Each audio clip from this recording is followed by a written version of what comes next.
son air. C'est lui qui nous a créés, c'est lui le grand patron. C'est lui. C'est lui qui tient l'éternité dans sa main, il est l'éternité. Et je vais le négliger. Je vais négliger Dieu. Le Dieu qui m'a créé, le Dieu qui m'a béni, qui me fait respirer. Parce que s'il veut demain, dans 30 secondes, là, je respire plus, je meurs. Je vais le négliger. Lui qui a donné sa vie pour moi. Et qu'un jour, quand je vais quitter la terre, je vais me retrouver devant lui. Je vais le négliger. Mais plutôt mourir. Mais à cause du monde. Je vais négliger Dieu à cause du monde, à cause d'une voiture, d'un restaurant, de l'argent, d'un bijou, d'un terrain. Je vais négliger Dieu. Le Dieu qui a sauvé mon âme. Mais je vais me retrouver devant lui. Mais qu'est-ce que je vais lui... Mes frères et sœurs, qu'est-ce qu'on va lui dire? Qu'est-ce que je vais lui dire si je le néglige sur la terre? Qu'est-ce que je vais lui dire? Mais quelle va être ma défense devant lui? Parce que la Bible dit ça. Tout genou fléchira devant lui. Toute bouche sera fermée. Si tu pourrais comprendre ce soir que le Dieu qu'on sert, c'est un Dieu qui t'aime et qui veut ton bien. Amen. Excusez-moi, mais Dieu veut notre bien. Réfléchissez un petit peu. C'est Dieu qui veut notre bien. C'est quoi qui nous a fait du mal sur la terre? Il l'a dit un peu, Yom Ki, hier dans la réunion. Ce qui nous fait du mal, ben c'est les mauvaises choses que le diable a créées. Ce qui nous fait du mal dans nos vies, c'est toutes les conséquences du péché, la maladie, et les conséquences du péché de l'homme. Le mensonge, l'orgueil, la drogue, l'alcool, le péché, le vol, tout ce qui fait du mal à l'homme, qui a été inspiré par le diable, mais Dieu, lui, en vérité, qu'est-ce qu'il donne? La paix, la joie, l'espérance. Il est capable de réparer n'importe quelle situation, et je vais négliger ce Dieu-là, moi je vais négliger ce Dieu-là. Alors je prie, vous savez ce que je dis? Devant Dieu, c'est ma prière, souvent je dis ça à Dieu. Quand je prie, je dis ça. Je dis, Seigneur, je suis qu'un homme. J'ai 42 ans. Peut-être que demain, je ne sais pas, peut-être que je peux fauter. Peut-être que je peux te décevoir, peut-être que je peux tomber, Seigneur. Et puis, Seigneur, salir ton nom. Je dis, Seigneur, si tu sais qu'il m'arrive une chose pareille, prends-moi tout de suite. Je préfère mourir à 42 ans, en glorifiant Dieu, que de mourir à 100 ans, et mourir loin de Dieu. Oui, le Dieu Tout-Puissant. Que Dieu soit béni. Je vais vous lire un texte de la parole de Dieu. Ce texte-là, c'est le texte central de la Bible. Un serviteur de Dieu américain a fait plus de 600 prédications sur ce texte, toujours différents. C'est un puissant fond. Ce texte-là, vous enlevez ce texte-là de la Bible c'est plus la Bible, c'est un livre de sorcellerie. Si tu enlèves le texte-là de la Bible, ce texte-là, c'est le plus beau texte que la Bible, c'est le texte central de la parole de Dieu. Vous avez vu, il y a quelques jours en arrière, on a vu un boxeur boxer, qu'on aime bien malheureusement, voilà, il s'est pris les coups. On a bien voulu qu'il gagne, on ne gagne pas tous les coups. Hein. Mais quand il a monté sur le ring, il avait marqué sur son dos, sur sa robe de chambre, il avait marqué 3-16. Il y en a peut-être qui ne savent pas ce que ça veut dire. 3-16.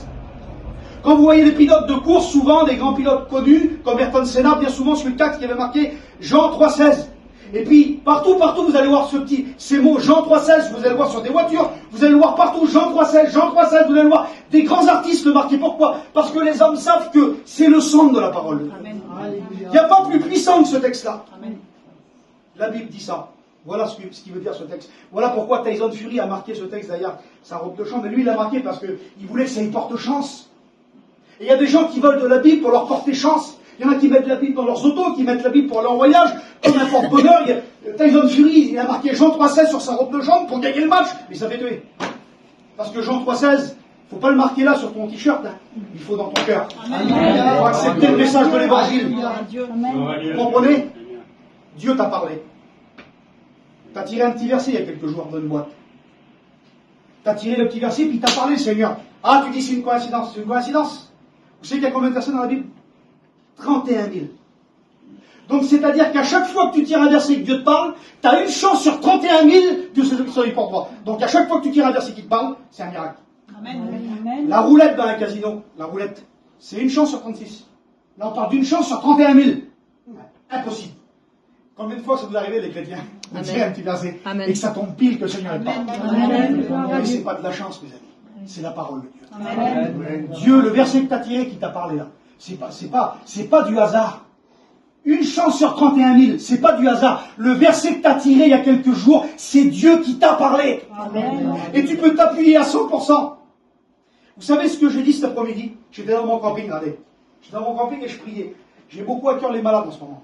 Voilà, je les ai à cœur, nous sommes les à cœur. On prie tous les soirs depuis hier pour les malades. Et ce matin, je priais pour les malades. Je priais pour ceux qui ont besoin. Je priais pour des petits, je priais avec la fallonne. Je disais, Seigneur, bénis ce petit-là, Seigneur. Bénis-le, Seigneur, bénis-le. Je priais. Et là, à la fin de la prière, je dis, Seigneur, il y a la boîte de versets qui est là. Une chance sur 31 000. Je dis, Seigneur Jésus, parle-moi de la guérison. Dis-moi que tu vas guérir les malades. Je tire le verset. Je dis, Seigneur, parle-moi, que ça me parle de la guérison, Seigneur. Que tu confirmes que tu as écouté la prière que je t'ai dit. Quand je tire le verset, il y a marqué dessus, je suis l'Éternel qui guérit. Amen. Dieu est tout puissant. Il est capable de faire quelque chose pour toi. Alors, vous voulez qu'on le lise, Jean 3,16? Amen. On pourrait le réciter. Amen. Mais le lire, c'est mieux. Car Dieu a tant aimé le monde qu'il a donné son Fils unique, afin que quiconque croise en lui ne périsse pas, mais qu'il ait la vie éternelle. Je vais le relire maintenant, mais je vais le lire pour quelqu'un. Je vais le lire pour le diable, pour le faire trembler. Et puis, j'aimerais dire une parole à Satan ce soir. Satan, écoute, Satan, écoute. Écoute, toi qui tiens les hommes captifs. Toi qui fais pécher les hommes, toi qui fais droguer les hommes. Toi qui fais du mal, toi qui fais beaucoup de mal à l'être humain. Écoute, Satan. Car Dieu a tant aimé le monde qu'il a donné son Fils unique afin que quiconque croise en lui ne périsse point, mais qu'il ait la vie éternelle. Alléluia. Ça fait trembler les démons. Alors on va le détailler. On va le détailler, on dit. Car Dieu. Mais quel Dieu on parle? Car Dieu. Mais quel Dieu on parle? Je ne vous parle pas de Bouddha, moi, ce soir. Je ne vous parle pas, excusez-moi, de Sainte Julie, Sainte Sophie, qui sont enterrées à Romans.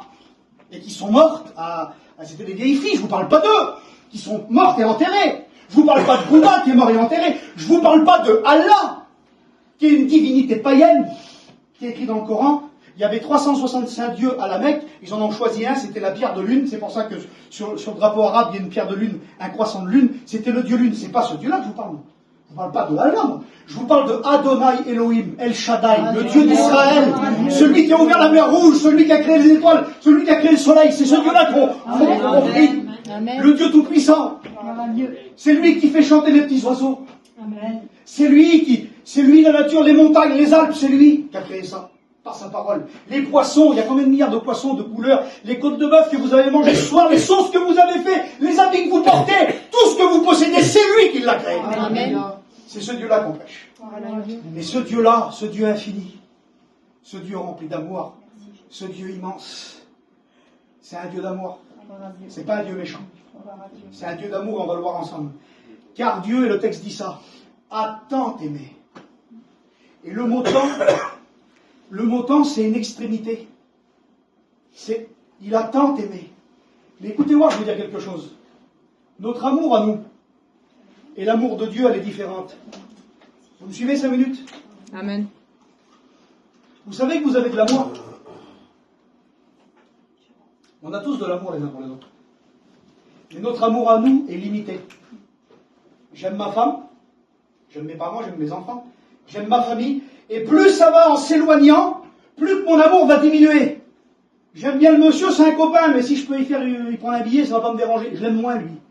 Et puis après, il y a carrément des gens que je m'en fous carrément. Puis après, tu as des ennemis. T'en as que t'aimes pas du tout. Ça, c'est l'homme. L'homme, l'amour de l'homme, elle est variante. Tu me fais des cadeaux, je t'aime bien. Tu me fais plus de cadeaux, je t'aime plus. Mais la Bible dit que Dieu, lui, son amour, il n'y a aucun nombre de variations. Ça ne bouge pas son amour. C'est-à-dire que t'es chrétien, il t'aime. T'es pas chrétien, il t'aime quand même. Dieu aime le monde. Dieu aime les inconvertis. Dieu aime les gens qui blasphèment, qui parlent sur lui, il les aime. Incroyable, Norton. Dieu aime le monde. Dieu aime les gens qui ne croient pas en lui. Il y en a qui ne croient pas en Dieu, ils ne veulent pas de Dieu, ils n'y croient pas. Excusez-moi, ils s'en foutent de Dieu. Ben, Dieu les aime. Amen. C'est quand même incroyable. Amen. Je voulais te le dire.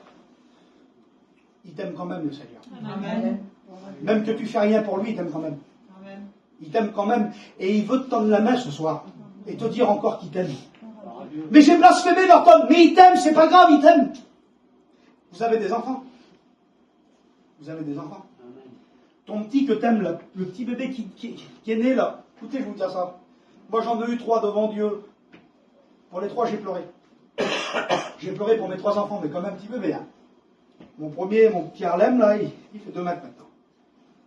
Je le guette dans le camion, des fois le petit, mais je dis, on dirait un Polonais. Je dis, Seigneur Jésus, on dirait lui. Il fait 2 mètres, l'enfant, il est habillé en travail, des fois je le guette, mais c'est pas moi ça. Moi, quand je le regarde, je vois toujours le petit bébé là. Le petit nourrisson là. Et puis, je l'aime. Vous comprenez bien, mon garçon, mon petit, je l'aime. Vous les aimez, vos enfants? Alors écoutez. Écoute bien ce que je te dis. Dieu t'aime 100 milliards de fois plus clair que toi t'aimes ton Dieu. C'est pour te faire comprendre l'amour qu'il a pour toi. Car Dieu a tant aimé le monde, et puis, on ne peut pas aimer, les frères et sœurs. Écoutez bien ce que je vous dis. On ne peut pas aimer sans donner. Quelqu'un qui dit qu'il aime et qui ne donne pas, c'est un menteur. J'adore mes enfants, je n'en fais jamais de cadeau. J'adore mes petits, je leur fais jamais de bise. Ah mais je les adore. Hein. Attention, lui je l'adore, lui là, mais je vais jamais le voir. Bah, si tu saurais comment je l'aime dans mon cœur, j'y fais jamais un cadeau. Mais l'amour, elle donne. Et Dieu dans son ciel, écoutez bien ce que je vous dis. Dieu dans son ciel, Eric, Dieu dans son ciel, il a voulu prouver, parce que quand on donne quelque chose, on veut prouver l'amour qu'on a. On veut ce qu'il y a de plus beau, c'est la vérité. Comme le petit, il est là, il a 18 ans, là, si tu peux tout faire, tu veux, parce que, moi, il y en a, moi je tombe mort, je vous dis la vérité. Hein. Moi ça touche mon cœur, ça me fait quelque chose. Quand un père, il fait un cadeau à son petit. Moi c'est petit. C'est beau, je trouve, il n'y a pas plus beau, moi, quelqu'un qui achète une auto à son petit, qui achète un bijou à son petit. L'autre jour, Tommy, il a acheté une auto à son petit, j'ai pleuré. Amen. Quand j'ai vu le petit aller prendre l'auto, je pleurais comme un petit, tu sais dire quelle beauté. C'est beau parce que tu te donnes du mal, parce que tu veux leur dire que tu les aimes. Tu t'en fous de l'auto, tu comprends, je veux dire, tu t'en fous de tout ça, mais tu es capable de te tuer pendant des jours et des jours parce que tu veux juste leur faire comprendre aux enfants que tu les aimes. Tu les aimes. Et des fois, le retour, il n'est pas terrible, des fois, le petit s'en fout un peu, quoi. Mais c'est beau comme le petit est reconnaissant. Eh bien, Dieu, c'est ce qu'il cherche, Dieu. Il cherche de la reconnaissance. Amen. Dieu cherche de la reconnaissance. C'est quoi ta reconnaissance face à la croix? Parce que Dieu, il a voulu vous faire un cadeau. Et vous savez ce qu'il a fait? Regardez la valeur que vous avez aux yeux de Dieu. Regardez la valeur que vous avez aux yeux de Dieu, la valeur que tu as aux yeux de Dieu. Il a regardé dans le ciel. Il a dit, il faut que je fasse un cadeau à l'humanité. Il faut que je fasse un cadeau. Peut-être qu'il y en a qui l'ont dit, je ne sais pas, c'est pas écrit, mais peut-être, on ne sait pas. Peut-être qu'il y a des gens, mais ils t'aiment pas, regarde, ils t'ont renié. Regarde. Tu vas pas leur... Qu'est-ce que tu vas leur donner? Mais ils ne méritent pas. Allez, mais moi je les aime. Je les aime. Ton petit peut faire ce qu'il veut demain. Ta petite, elle a 18 ans, 20 ans, peut faire ce qu'elle veut. Elle revient vers toi, elle pleure, ouvre ta porte, viens, mange, assis-toi. Tu vas la laver, tu vas la mettre dans le lit, tu vas pleurer. Parce que c'est ton enfant. Eh bien, vous êtes des enfants de Dieu, des créatures de Dieu, et Dieu vous aime. C'est ce que je veux vous dire ce soir. Dieu vous aime. Il veut votre bien, le Seigneur. Écoutez, je vais terminer. Car Dieu a tant aimé. Une amour immense. Il a regardé le ciel. Qu'est-ce que je vais pouvoir leur donner pour qu'ils comprennent que je les aime? Les étoiles? Pas assez beau. Le soleil? Pas assez beau. Les anges? Quel ange que je pourrais leur offrir? Un séraphin, un chérubin? Qu'est-ce que je pourrais leur offrir? Une planète, la lune? Qu'est-ce que je pourrais leur offrir? Pas assez cher. Et là, il a porté son regard vers la chose la plus précieuse de l'éternité. Le Fils. Il est Dieu dans le ciel. Le joyau de l'éternité. Il est l'éternité lui-même. Il est le logos, le principe de la création. Il est Dieu. C'est pas une créature, il n'a jamais été créé. C'est la deuxième personne de la divinité, le Père, le Fils, le Saint-Esprit. Tout l'amour de Dieu, elle était en lui. Vous savez ce qu'il a fait, le Seigneur? Car Dieu a tant aimé le monde. Car Dieu a tant aimé le peuple du voyage, les petits gitans. Car Dieu a tant aimé le monde qu'il a donné son Fils. La Bible dit dans Ésaïe chapitre 6, une voix se fit entendre dans le ciel. Qui enverrai-je? Qui c'est que je vais donner sur la terre? Et une voix se fit entendre. Père, me voici, envoie-moi.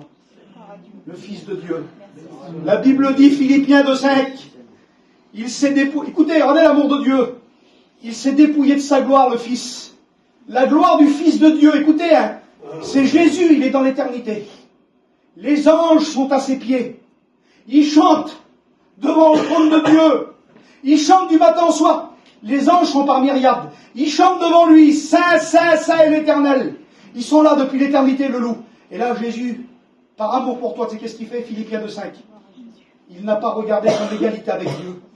Il n'a pas regardé qu'il était Dieu, qu'il avait toute la gloire de l'éternité. La Bible dit, il s'est dépouillé lui-même. Il a enlevé sa robe de Dieu, excusez-moi, de Dieu glorifié dans le ciel. Et il est venu comme un simple homme. Il a choisi de vivre dans l'humilité. Les hommes sont orgueilleux.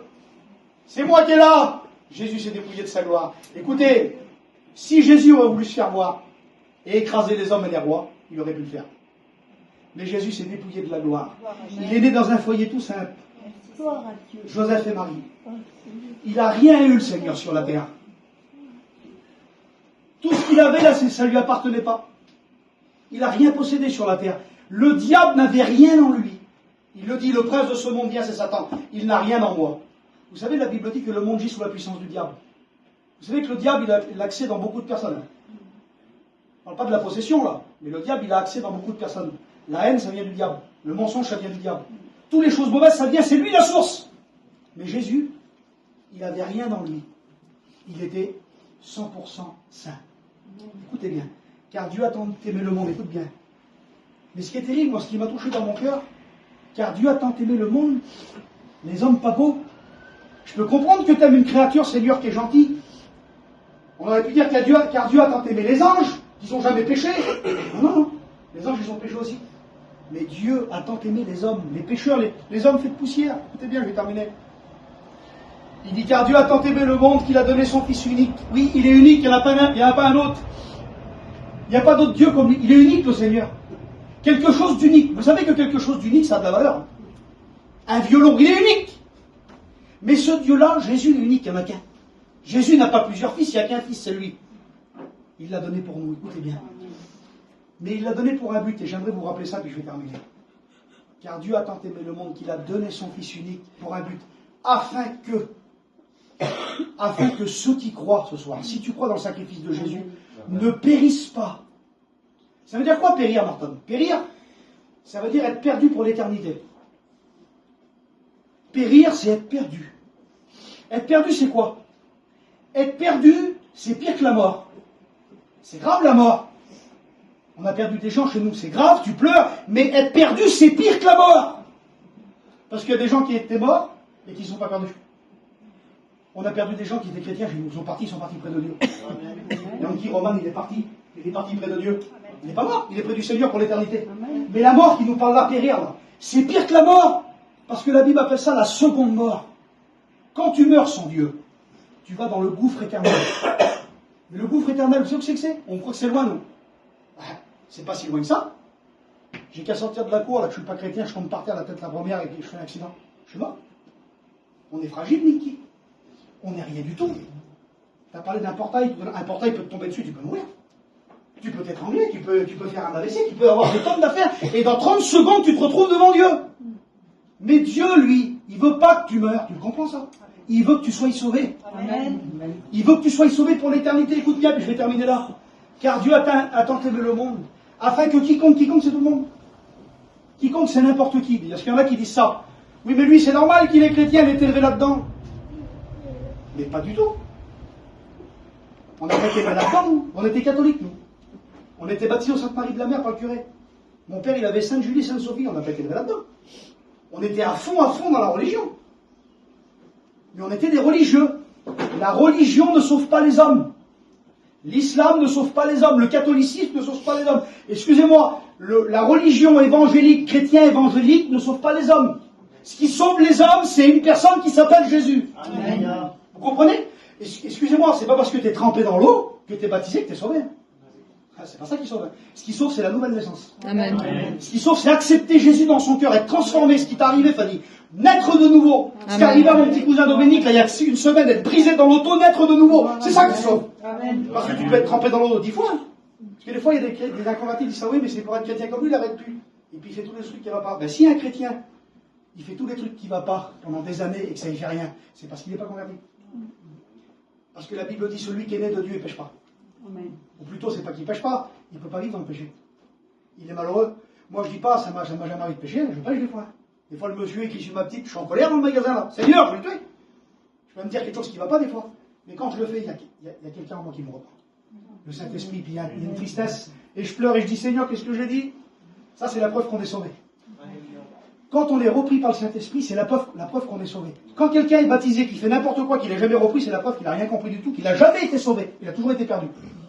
Mais nous qui sommes sauvés, le Saint-Esprit vit en nous. Et c'est lui qui nous guide. Alors, au Seigneur, et je vais terminer là. Car Dieu a tant aimé le monde qu'il a donné son Fils unique pour un but, afin que tu crois en lui, que tu périsses pas, mais que tu aies la vie éternelle. Écoute bien, puis je vais terminer là. Jean 3,16. Écoutez la puissance du verset. Jean 3,16. Je termine avec ce témoignage-là. La puissance de ce verset-là. Si tu crois dans ce verset ce soir, écoute bien. Si tu crois dans ce verset, tu peux être guéri. Amen. Si tu crois dans ce verset, Dieu peut réparer tout ce qui a été cassé. Si tu crois dans ce verset, Dieu peut te donner la paix. Si tu crois dans ce verset, Dieu peut te donner la joie. Si tu crois dans ce verset, tu n'auras plus d'angoisse, tu n'auras plus de tristesse. Si tu crois dans ce verset, Dieu peut renverser la vapeur de ta vie. Il peut changer les voiles, il peut faire tourner les choses. Si tu crois dans ce verset. J'ai un copain, écoutez bien ça. Jean 3,16. J'ai un copain. Il y a quelques années de ça, c'était un jeune garçon, il avait 21 ans. Son père, c'était un serviteur de Dieu, et il avait tombé, son père, il avait des problèmes, il était plus pasteur. Écoutez bien. Et le petit là, il avait appris par cœur, quand il était petit à l'école du dimanche, un seul verset. Jean 3,16. Car Dieu a tant aimé le monde. Il a appris ce verset par cœur. Et ce garçon-là, il est dans le monde après, il a 21 ans. Il est dans le fin fond du monde, il est parti avec des garçons. Il est parti avec des garçons, avec des copains, lui, ils font un voyage à Cancun. Il se retrouve au Coco Bongo. T'as déjà vu pas? Coco Bongo, Cancun. Le Coco Bongo. Vous avez déjà vu le film The Mask là? Voilà. Il est dans la boîte, écoutez bien la puissance du témoignage. Il est dans la boîte, le Coco Bongo. Il y a 4000 personnes dans la boîte de nuit. 4000 personnes. Il est au bar avec ses cousins. Il est en train de boire du whisky. Donc comprenez bien, il n'est pas dans une réunion, enfin, il n'est pas ça, le garçon. Il est loin de trouver le Seigneur. Hein. Il est dans une boîte de nuit au fin fond du monde.